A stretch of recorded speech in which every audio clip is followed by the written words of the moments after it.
At about 17 minutes past 9 p.m. We are glad you're still tuned to UBC TV and welcome to tonight's edition of Focus on Development.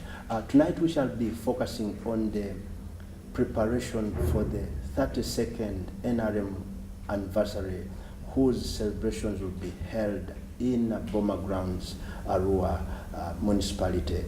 And joining me to discuss this broad topic is Professor Tarsis Kabwegere, who's a senior person in the NRM government, but also he's held different portfolios within that government. Prof, you're welcome to the show. Thank you very much. Thank you. Good evening, viewers. And let's begin this topic, Prof. I know the world and Ugandans at large are gearing up to celebrate the 32nd NRM victory anniversary. But if someone walked into Uganda and he was glad to meet you and put this question to paint a picture to him, what sort of issues would he expect being new in Uganda but coming across a professor that has been here but also served in this government? Well, that is quite a challenge. What I'm thinking of, that person has never been to Uganda, yes, and he's landed here. A very difficult undertaking to bring him abreast with what has happened, because that is the same thing as a person who was born on that day. Yes. 26th of January 1986. But this one is an adult. Yes. And he's coming here 32 years later. What about a person who was 30 in 86? At that time. And now is 62. 62 years, yes. If you ask that one, or the one who was older than that, like my category, I think there is a lot that can be captured, especially if I start off with 30 years before. Because comparative analysis is more meaningful in this case than static analysis. Just say here, here, here. But if you went back to 56, 30 years before 86. Yes. Certainly, that was just 6 years before independence. And the anti-colonial struggles are building up. Parties are forming, the DP, the ANC, and finally UPC, and all. And then election 61, election 62. And the expectations of emerging out of colonialism and getting to independence.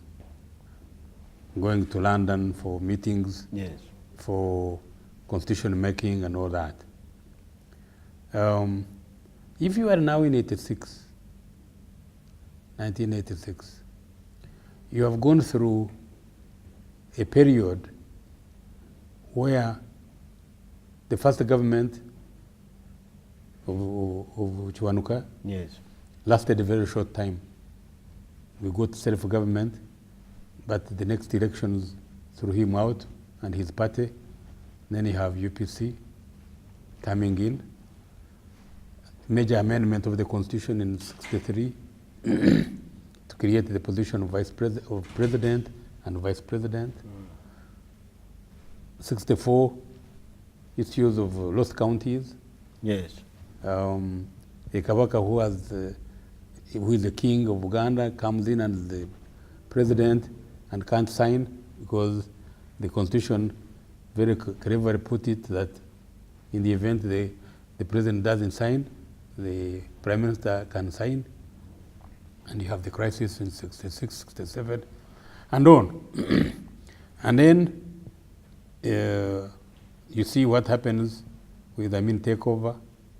The longest president serving before NRM, who served, was it 8 years or 9 years? Yes, 9 years. 71, 79, 8 years. Yes, 8 years, yes. 8 years. That's the longest.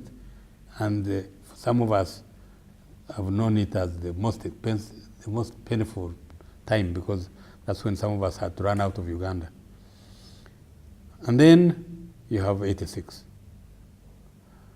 Now, 86, continuous leadership, continuous peace, with episodes here, episodes there, with challenges of Konyi, with all these other groups who try to destabilize, but a continuous 30 years.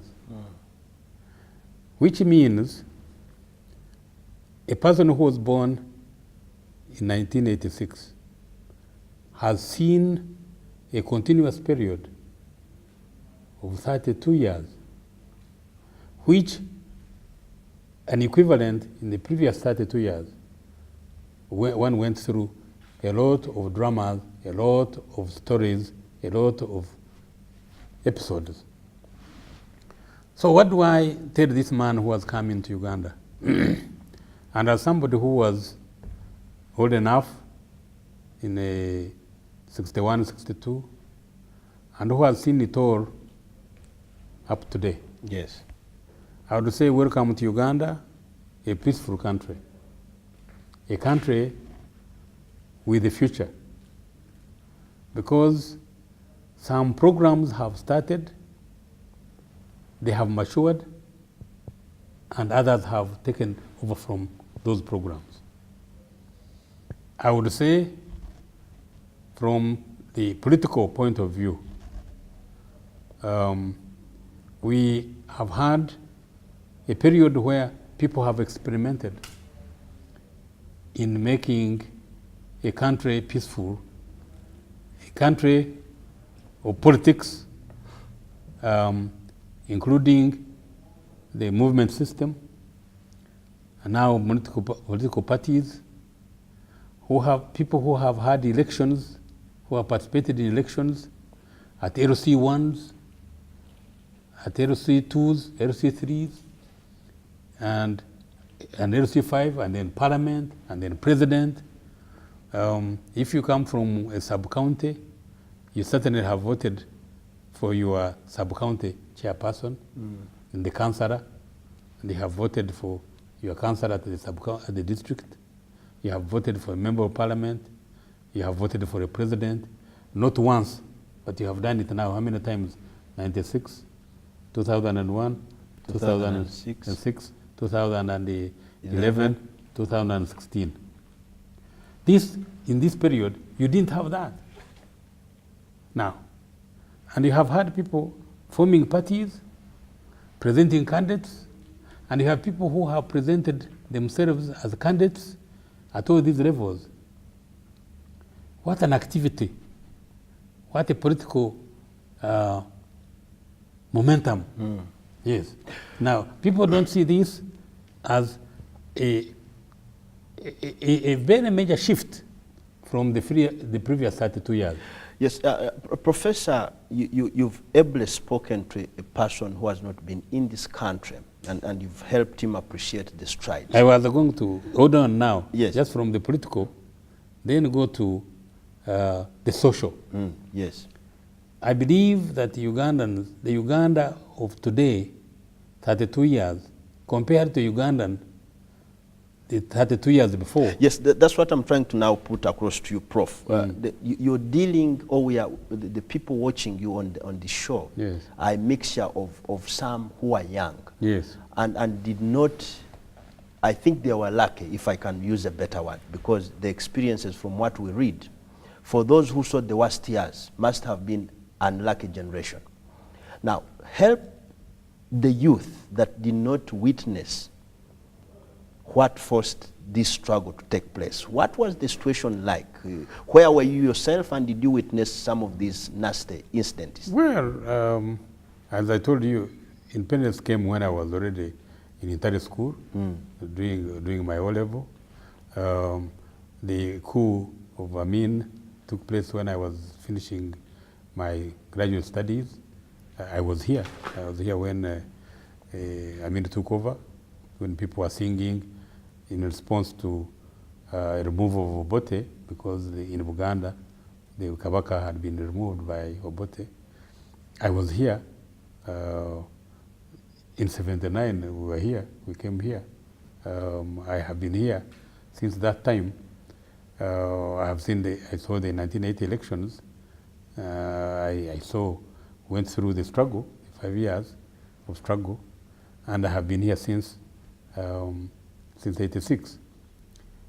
So, if you are 30 years, it's not your fault that you don't know what happened before that.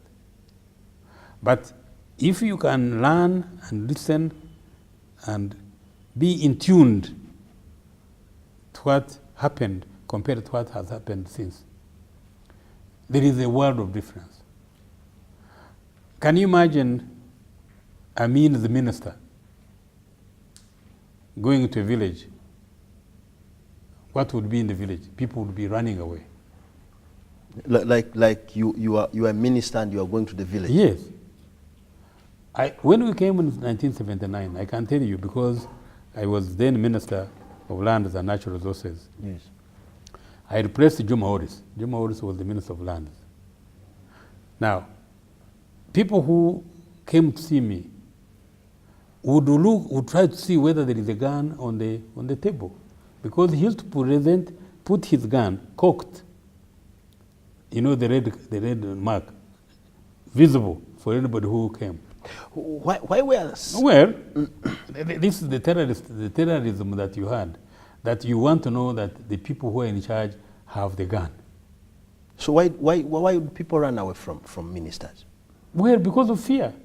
Because the relationship between the minister at that time and today was different. The relationship was the person you feared because you didn't know what would happen.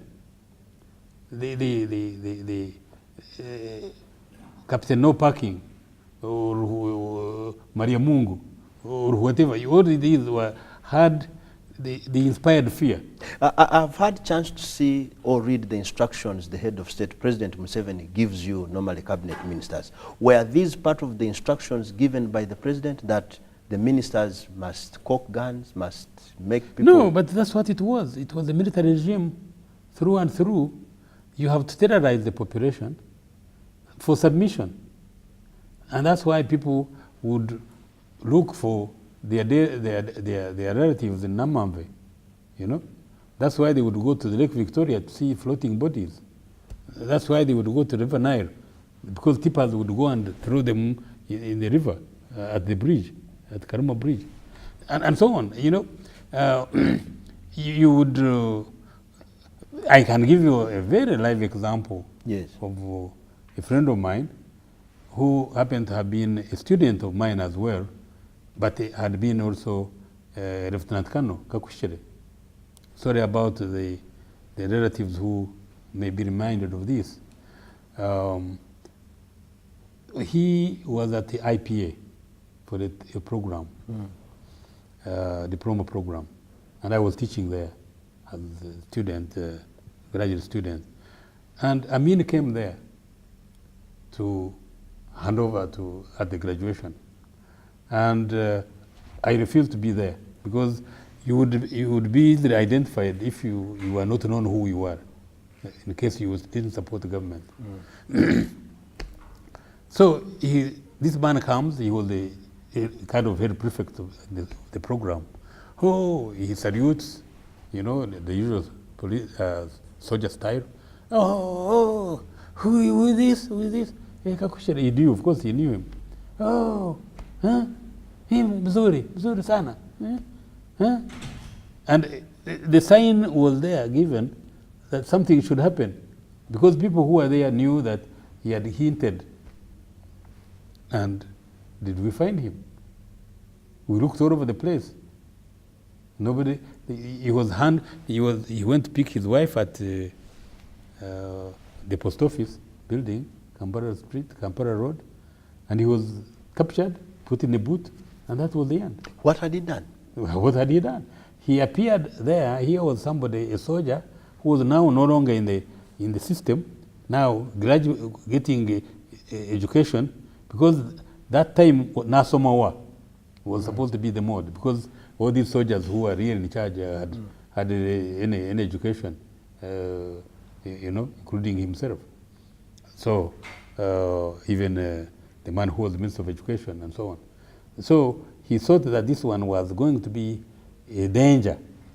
That's why he even killed some of his fellows.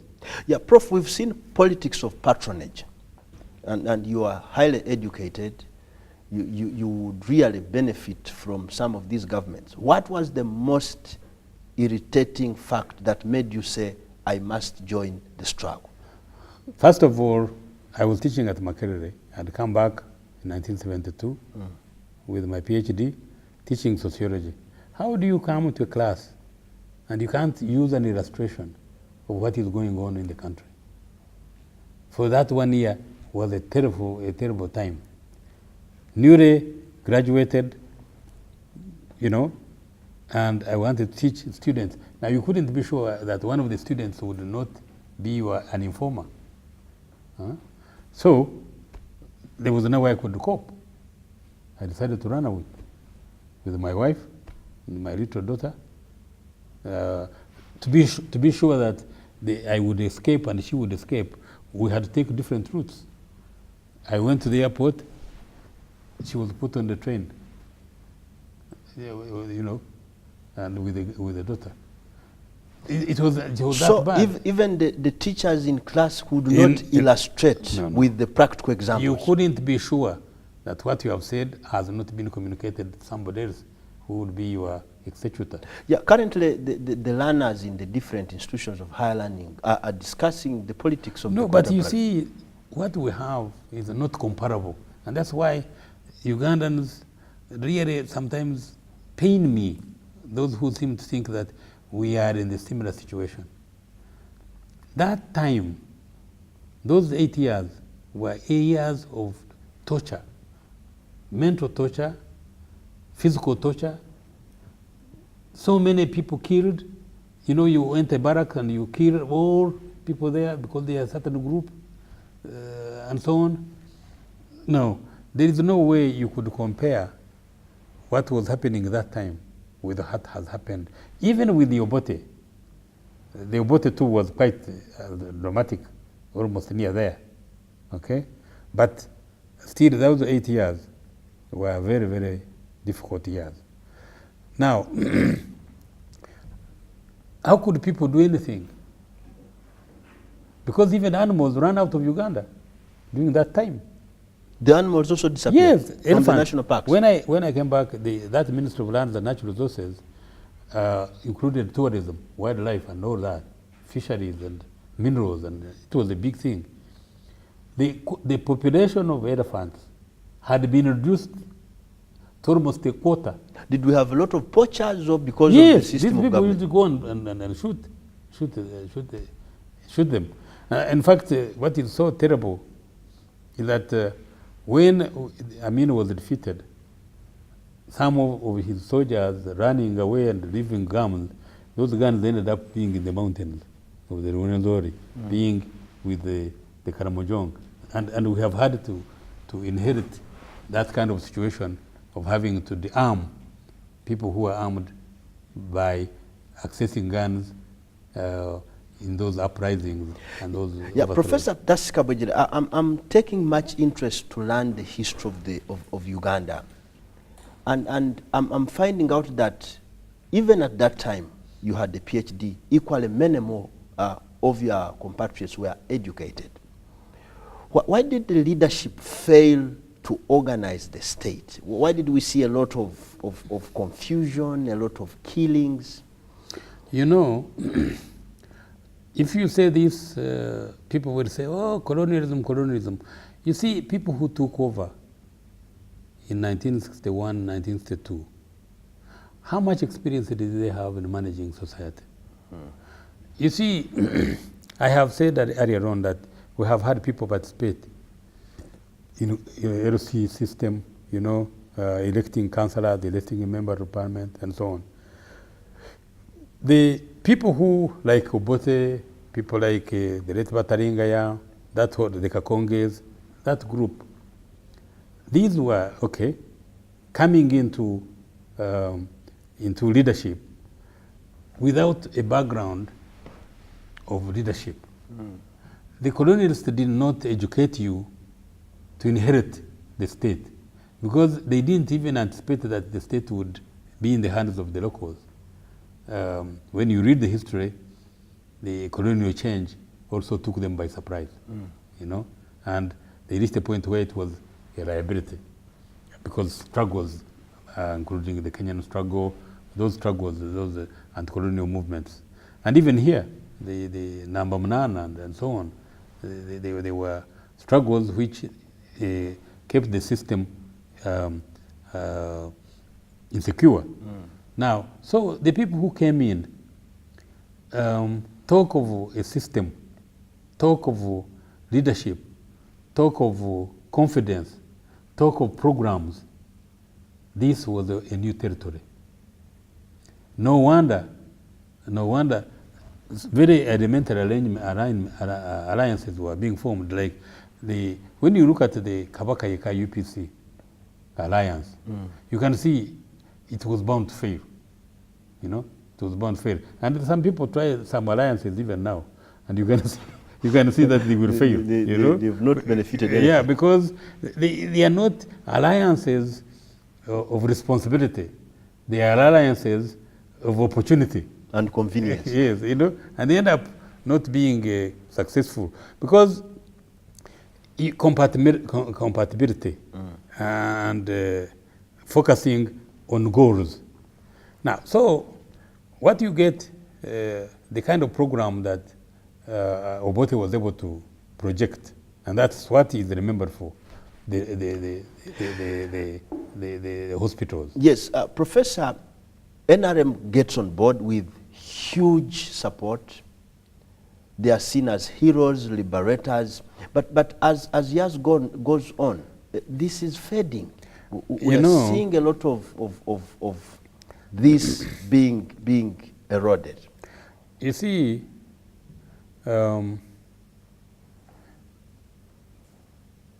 entrenchment, I'm trying to use an image which should give you a better picture than fading. You know, if you are polishing a wall, you are painting a wall. Yes. A time comes when what appears to be bright it loses the glitter. When the thickness, when the polish has taken root. People who think that the NRM is losing popularity are mistaken, in my opinion. 1986 is not 2018. There is a difference. A young person, a person who was born in 86, and a person who is born today are finding a different Uganda. Okay? The one who was born 32 years ago, and the one who is born today for another 32 years. It will be a different Uganda. And the point I'm making is, you cannot look at the popularity of 86 and compare it with the popularity now. Man is a very interesting creature. When you take in and you achieve something, you want to achieve more, and you seem to forget that you have achieved this. Now, to me, what should be understood, and what should be really read into what is happening, is that people want more of what they already have. They want more quantity, they want more quality, they want distribution, they want different colors. Just now, like when people go to the shops, they have choices. They want variety. Yes, they have choices. You know, previously you could go and not find a car in a garage for sale. But now you can go there and find those who have been around for 3 years. So what we are looking at is people making choices. The alternatives are available. And that's why I was saying that Ugandans now need to access more information in order to make correct choices. 32 years, Prof. The bigger, part of the people who are opposed to the NRM system and method of work seem to suggest that 32 years is quite a big period of time, and therefore you should get off the political scene and we'll see new leaders. Yes. Is this lack of information? Are they being unfair? No. This is actually ordinary talk, if I could put it that way. Yes. I was just reading a Bible. Noah, that ark, yes, took 120 years to be constructed. To construct it. To be able to accommodate the lives of the species, the two. Now, I'm not saying that you need 120 years of NRM for the continuity. But I'm saying people who think 30 years is a long time, 32 years is a long time. Ask a young man of 32 years and see how much has he or she achieved, let alone society. If you see what has been done, the damage that had been done, the loss that, you know, in 87, in 77, if anybody wants to check the so-called 3-year development plan of 1977, by over meantime, you will see a recognition, a statement of failure that the economy had collapsed.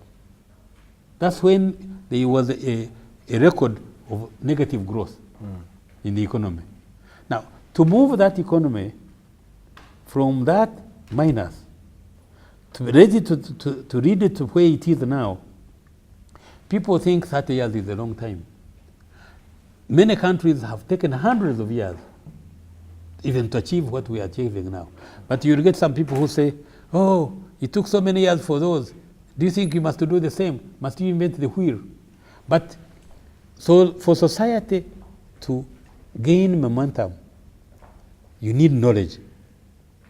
There is no way knowledge could be acquired when we would be running out of Makerere. We were about 27 who had come back with our PhDs and so on. For Makerere, a program, Rockefeller and Ford Foundation, for Makerere, we will run out. We will run out. George Arawaro, the late George Arawaro, Katorobo, name them, we run out. Now, when knowledge is not accumulated, how can you move society? So what you see of these 32 years, that there has been, like you have a boulder, a big stone, and you are pushing it, and you are looking for somebody to help you. You don't have money locally. You don't have your own people locally. Money. You start moving, and World Bank comes in, even tells you not to do this, do this, do this. Then you are able now, society, to move. You have moved one kilometer on a journey. Yeah, Prof, 32 years along this journey of successes and what is being visibly seen. Politically, you've lost along the way a lot of your colleagues with whom you are in the struggle. Is this betrayal? No, but there are people who have died. Yes. And we can't stop death. In fact, recently I was at a funeral of a great friend of mine, Jared Kakuva, and when I was asked to talk to them, to the mourners, I said, oh, all of you who will die. And it didn't seem to be taken easily, because we were all going to die. So some people have died, and you are not going to stop it. That is the process. Others have gotten tired. You participate, you do your thing, and you reach a point where your potential is exhausted. And people have gone by the wayside. Think of a river Nile that is going to Mediterranean. Tributaries, distributaries, the river goes on. But there are some of these who have forcefully disagreed and gone the other way. Yes, Aren't you scared of this? No, but that's is it betrayal? That's the beauty of it all. Society, the image of a river, I think, is appropriate here. People come in, people go out. The question is how they come in and how they go out. My interest is how they go out. Yeah, because they seem to be going out not happy, and they are bringing out a lot of other issues that seem to be dividing the if country. you opposed Amin, you know where you went. If you are opposed Obote, there are some of us who know what it happened. You oppose Museveni today. Okay, if you are outstanding, like the one who can stand up and say, we are going to Varemesa, we are going to... If it was in Amin's period, what would have happened like for please, this? Please, I don't want to imagine. I don't want to imagine that. I don't want to get people sleepless nights or remind people who lost their relatives during that period. Here you get to this television, UBC, NTV, name them, and you talk about government, you talk about the president, you talk about the system, and you go home. Now, that is obvious. You should go home. Why not? Because you are free. We are talking of citizenship. We are talking of a peaceful country. That's where things should be moving, because peace is here. You cannot be a leader and you are frightening the people you lead. I mean, how many people would go to shake hands with Amin? Amin used to come to Kampala Club, and everybody would freeze. In case you do this, you don't know where you end. But we have a president who shakes hands, who is all over the place, ministers. When I was general duties, I had literally rallies in every district of Uganda. And you go, you are not necessarily accompanied by military jets. And people are not running away from the minister. But they are running from you. You are coming for services. You are listening to them. They are telling you what they want. You are telling them what you can do and what you cannot do. You are pledging. You are meeting pledges. This is the interaction. This is the livelihoodness of the present system, that the leader and the led are together. Now that's where people who oppose this process, they can say, we are doing better. To me, that's why I challenge Besigye, Dr. Besigye, very frankly, and I say this with no hesitation. To say you are a tsunami, like he said, that means you are saying you'll go, at the end of the day, you will disappear with the destruction. Now if you say we are going to make it difficult for government. Yes, he's actually planning to mobilize people to shun government, socially, economically. Stop schools, don't go to school, don't go to hospitals. Is that an indication that you are doing a better job? Are you giving an alternative? In my area, we have in Nyabumba, it's this insect which makes on the wall. It's a kind of blackish, bluish. Then there is another one which looks like it, but which is an enemy to it. It comes and enters and eats its kids, its eggs, and actually even destroys. So, Nyabumba, Kasiseas is Nyabumba. That's what you get. If somebody declares, and I'm sure Ugandans, this is why for me I'm confident that Ugandans are getting better at knowing what is right and what is wrong and what is good for them and what is not. You say, I'm going to make it difficult for government. Why don't you say, I'm going to defeat the government? Why don't you say, I'm going to do better than government? But I'm going to do everything to make government fail. How is failure going to be a success? That to me, that contradiction is so fundamental. And sometimes I think God is so kind to us. Because when you come out and reveal your identity, reveal your true colors, then people can see. And that's why, to me, there is a big challenge within the FTC. Yeah, Prof, other than being an actual participant in politics, but also you are a researcher, you are a writer. What are your general thoughts regarding the current type and crop of opposition we have in Uganda? You see, you cannot sit down and create your opposition. They may come because of what you have done, but you can't shape them in the way you want. And that's the beauty of it all. Success is over the opposition. And that's why it becomes beautiful when you succeed. You see, when the opposition is presenting an alternative, that's where even then you accommodate, you start to be accommodative of what they are proposing. Because when you are in parliament, when you see something that is good for the country, when you are abroad on a trip or in a conference, you see something is good for Uganda, you just don't talk about it because you are opposed to government. You know, you talk about it because it's good. Because if you were in power yourself, what would you do? If, for example, Dr. Besigye was in power and somebody said, I'm going to make it difficult for you to rule, how would he react? In fact, there is a lot of patience, which to me is magnanimous. I think this is where the density of this revolution can be judged. Okay? Yes, if you put yourself on the front line, you know, you find a soldier standing there and say, you foolish fellow, what's wrong with you? Of course, the man may shoot you. He needs to be so patient as the ones we have tended to have now. But previously, you wouldn't. I was, you know, as you go to Bakuli, yes, from Nachivu up, that road used to have lots and lots of holes. Yes. That time, I was driving, it was raining, and a vehicle with soldiers, this is the Obote type now. Yes. Now, as I hit in the pothole, the water splashed to the soldiers. To the soldier. Oh, he drove in front of me and stopped me. Why did you do this? But fortunately, again, I was, thank God I was in my senses. I said, what could I have done to stop this rain? And he was overcome. He said, okay, thank you, God. Otherwise, I was a dead man. Now, the road was bumpy. It was raining. It was not your fault. And I was driving, and he was driving past me. His window open.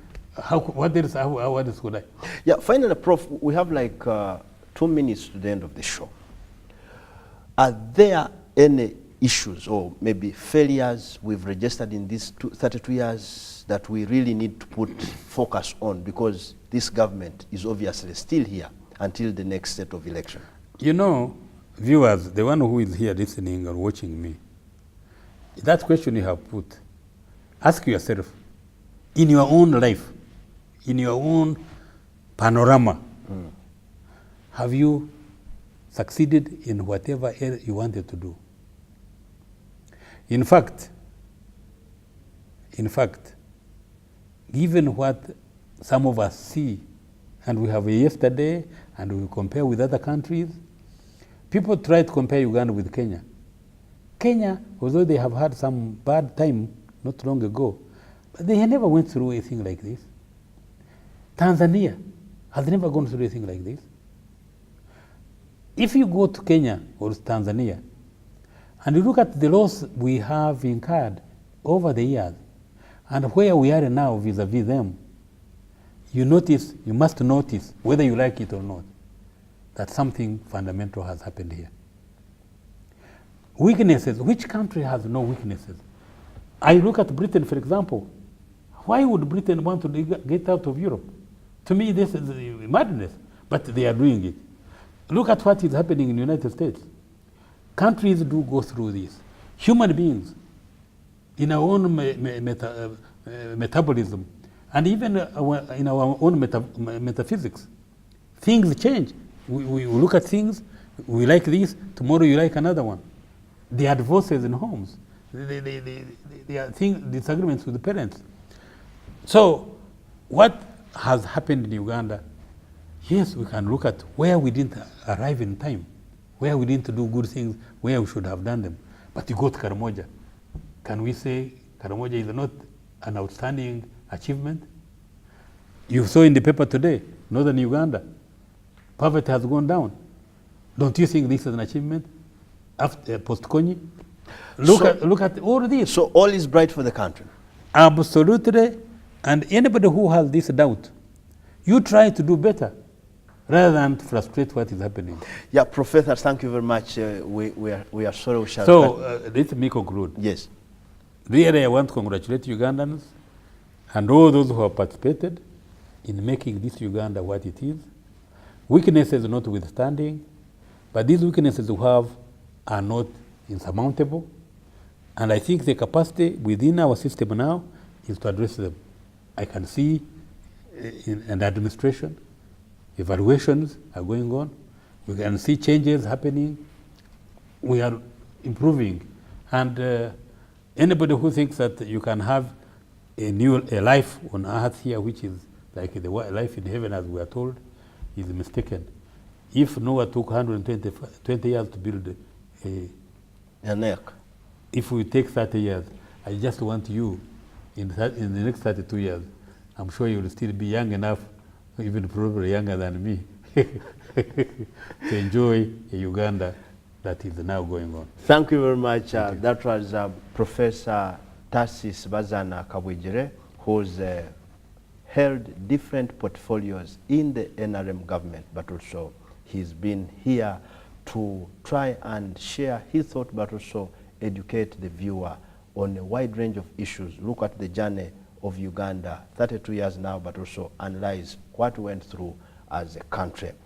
Join me next week because we have many more issues that are going to rise up as we continue analyzing the NRM and its performance. On behalf of the entire production crew, I'm Innocent Musinguzi, wishing you a very good evening. But I'm saying keep tuned because we have news up next.